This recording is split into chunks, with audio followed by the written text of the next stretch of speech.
تابوت سکینہ کیا ہے، اس کے اندر کیا کیا چیزیں تھیں، اور اس وقت یہ کہاں پر ہے، اور کب یہ واپس آئے گا، کب یہ ساری دنیا کے سامنے کھل کر آئے گا، یہ ساری چیزیں آپ کے سامنے پورا خلاصے کے ساتھ میں بات کرنے والے ہیں۔ اس سے پہلے آپ لوگوں سے عرض ہے کہ اگر آپ میرے اس چینل پہ نئے ہیں تو ہمارے چینل کو سبسکرائب کر دیجئے، بیل آئیکن بھی پریس کر دیجئے، تاکہ ہماری ہر ویڈیو آپ کو نوٹیفیکیشن کے شکل میں آسانی کے ساتھ میں مل سکے۔ تابوت سکینہ، چونکہ اس تابوت کا تعلق جو ہے کہیں نہ کہیں بنی اسرائیل سے ہے، اس لیے ہر کوئی اس بارے میں جاننا چاہتا ہے کہ یہ تابوت سکینہ ہے کیا چیز اور کہاں پر ہے، اس کے بارے میں پورا خلاصے کے ساتھ میں جاننا چاہتے ہیں۔ تو آج اس ویڈیو میں ساری باتیں آپ لوگوں کے سامنے رکھنا چاہیں گے۔ سب سے پہلے آپ یہ چیز جان لیجئے کہ یہ تابوت سکینہ ہے کیا چیز۔ جب اللہ تبارک و تعالیٰ نے حضرت آدم علیہ السلام کو اس دنیا میں بھیجا تو انہیں شمشاد نامی درخت کی مضبوط لکڑی سے بنا ہوا اور سونے کا کام کیا ہوا 3 گز لمبا اور 2 گز چوڑا ایک صندوق عطا فرمایا، جو تمام نبیوں سے منتقل ہوتے ہوئے حضرت موسیٰ علیہ نبینا وعلیہ الصلوۃ والتسلیم تک پہنچا، اور اسی صندوق کو تابوت سکینہ کہا جاتا ہے، اور قرآن عظیم میں سورۃ البقرہ میں اس کے بارے میں ذکر کیا گیا ہے۔ اس صندوق میں کیا کیا چیزیں تھیں؟ جب حضرت آدم علیہ السلام کو یہ صندوق ملا تو اس میں تمام انبیاء کرام کے مکانات اور ان کی تصویریں موجود تھیں۔ جی ہاں، آپ نے بالکل صحیح سنا کہ جب حضرت آدم علیہ السلام کو یہ صندوق ملا تو اس صندوق کے اندر تمام انبیاء کرام، یعنی حضرت آدم علیہ السلام سے لے کر حضور سید عالم رسول عربی صلی اللہ تعالیٰ علیہ وآلہ وسلم تک جتنے بھی انبیاء کرام اس دنیا میں آئے، ہر نبی کے مکانات اور ان کی تصویریں اس صندوق کے اندر موجود تھیں، جو کسی انسان نے نہیں بنائی تھی، بلکہ یہ قدرتی طور پہ تھی، اور کیسے تھی یہ اللہ تبارک و تعالیٰ ہی بتا سکتا ہے، اللہ تبارک و تعالیٰ ہی جانتا ہے۔ آقا صلی اللہ تعالیٰ علیہ وآلہ وسلم کے مکان کی تصویر اور حضور صلی اللہ تعالیٰ علیہ وآلہ وسلم کی تصویر،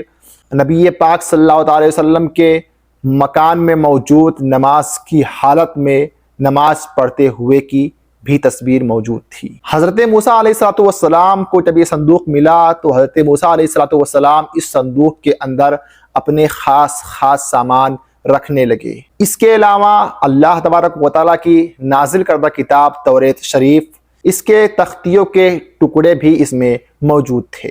اس میں جنتی لاٹھی بھی تھی، حضرت موسیٰ علیہ السلام کا لباس بھی اسی میں موجود تھا، اور حضرت ہارون علیہ السلام کا امامہ شریف اور ان کی لاٹھی بھی اسی میں موجود تھی، اور حضرت سلیمان علیہ السلام جو انگوٹھی پہنتے تھے وہ انگوٹھی بھی اسی صندوق کے اندر موجود تھی، اور قوم بنی اسرائیل پر نازل ہونے والا من بھی اسی میں موجود تھا۔ آپ کو یہ بات معلوم ہوگا، آپ نے علماء کرام کے ذریعے سے بات سنی ہوگی کہ قوم بنی اسرائیل کے اوپر اللہ تبارک و تعالیٰ نے منہ و سلویٰ نازل فرمایا تھا، تو تاریخ یہ بھی بتاتی ہے کہ اس صندوق کے اندر وہ چیزیں اس میں موجود تھی۔ اب اس کی برکتیں کیا ہے یہ چیز آپ جان لیجئے۔ حضرت موسیٰ علیہ نبینا وعلیہ الصلوۃ والتسلیم جنگ میں اس کو سامنے رکھتے تھے، اس سے بنی اسرائیل کو بہت ہی زیادہ سکون ملتا تھا، اسی لیے اس تابوت کا نام تابوت سکینہ پڑ گیا۔ اس تابوت کو تابوت سکینہ کہا جانے لگا، یعنی سکون دینے والا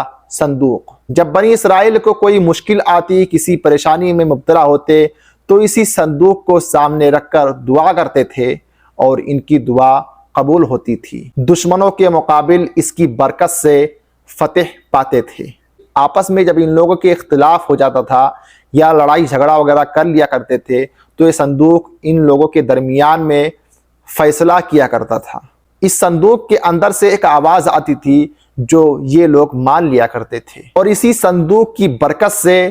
ان کی بلائیں دور ہو جاتی تھی، ان کے سروں سے مصیبتیں ٹل جایا کرتی تھی۔ حیرانی کی بات یہ ہے کہ یہ صندوق بنی اسرائیل سے چھین لیا گیا تھا، اور کیوں چھین لیا گیا تھا وہ چیزیں بھی آپ کو جاننا ضروری ہے۔ تو آپ کے جانکاری کے لیے بتا دوں کہ جب بنی اسرائیل بہت ہی زیادہ نافرمانی کرنے لگا، اللہ تبارک و تعالیٰ کی نافرمانی کرنے لگا، اپنے نبیوں کی گستاخی کرنے لگا، ان کے بات کو جب ماننے سے انکار کرنے لگا تو ان کے اوپر اللہ تبارک و تعالیٰ کا عذاب نازل ہونا شروع ہو گیا۔ ایک قوم تھی جس کا نام عمالقہ تھا، وہ بہت ہی بڑے لشکر کے ساتھ میں بنی اسرائیل کے اوپر حملہ آور ہو جاتی ہے اور ان کی بستیوں کو تباہ و برباد کر دیتی ہے۔ اور یہ صندوق جس کو تابوت سکینہ کہا جاتا ہے، قوم عمالقہ کے لوگ بنی اسرائیل سے چھین لیتے ہیں، یہاں سے اٹھا لے جاتے ہیں۔ جب قوم عمالقہ اس صندوق کو اٹھا لے جاتے ہیں تو اسے ایک گندی جگہ پر رکھ کر اس کی بے ادبی کی، اس کی بے حرمتی کی،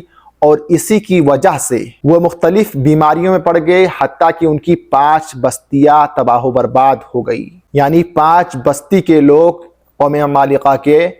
مر گئے، ان کا انتقال ہو گیا، ہلاک ہو گئے۔ تو اس قوم کو یہ یقین ہو گیا کہ کہیں نہ کہیں اس صندوق کی بے حرمتی کرنے کی وجہ سے، جو ہم نے اس کے ساتھ میں بے ادبی کی ہے، اس کی وجہ سے ہمارے سروں پر یہ مصیبت آئی، ہمارے سروں پر یہ وبا آئی، جس سے ہماری 5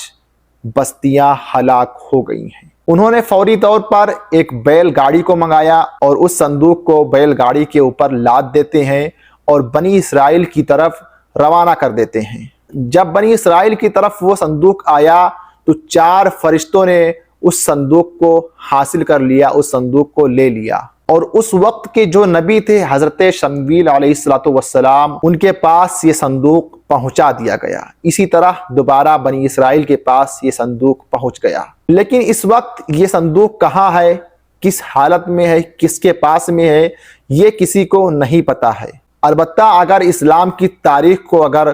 الٹا جائے، اگر اس کے بارے میں کچھ زیادہ جانکاری لی جائے تو 2 تاریخیں آتی ہیں جس میں اختلاف ہیں۔ بتایا جاتا ہے کہ امام مہدی رضی اللہ تعالی علیہ اجمعین کا جب ظہور ہوگا تو فلسطین کی ایک جھیل ہے جس کا نام ہے تبریہ، اس جھیل سے حضرت امام مہدی رضی اللہ تعالی علیہ اجمعین اس صندوق کو نکالیں گے۔ اور دوسری روایت یہ بھی ہے کہ ترکی کے شہر انطاکیہ کے ایک غار سے اس صندوق کو نکالیں گے۔ تو یہ ہے اس پورے صندوق کی کہانی، ایک مختصر سی تاریخ جو ہے تابوت سکینہ کی میں نے آپ لوگوں کے سامنے رکھ دیا ہے۔ میں امید کرتا ہوں کہ اس مختصر سی تاریخ، اس مختصر سی ویڈیو میں آپ کو بہت کچھ جاننے کو مل چکا ہو۔ امید کرتا ہوں کہ ہماری یہ ویڈیو آپ کو پسند آئی ہو۔ اگر آپ کو ہماری یہ ویڈیو پسند آئی ہو تو کوئی اچھا سا پیارا سا کمنٹ کر دیجئے، جس سے ہمیں حوصلہ مل سکے اور ویڈیو بنانے کا، اور ساتھ ہی ساتھ اس ویڈیو کو لائک ضرور کیجئے، شیئر ضرور کیجئے تاکہ اور لوگوں تک یہ ویڈیو آسانی کے ساتھ میں پہنچ سکے، اور ساتھ ہی ساتھ میرے اس چینل کو سبسکرائب بھی کیجئے، بیل آئیکن بھی پریس کر دیجئے تاکہ ہماری ہر آنے والی ویڈیو آپ کو نوٹیفیکیشن کی شکل میں آسانی کے ساتھ میں مل سکے۔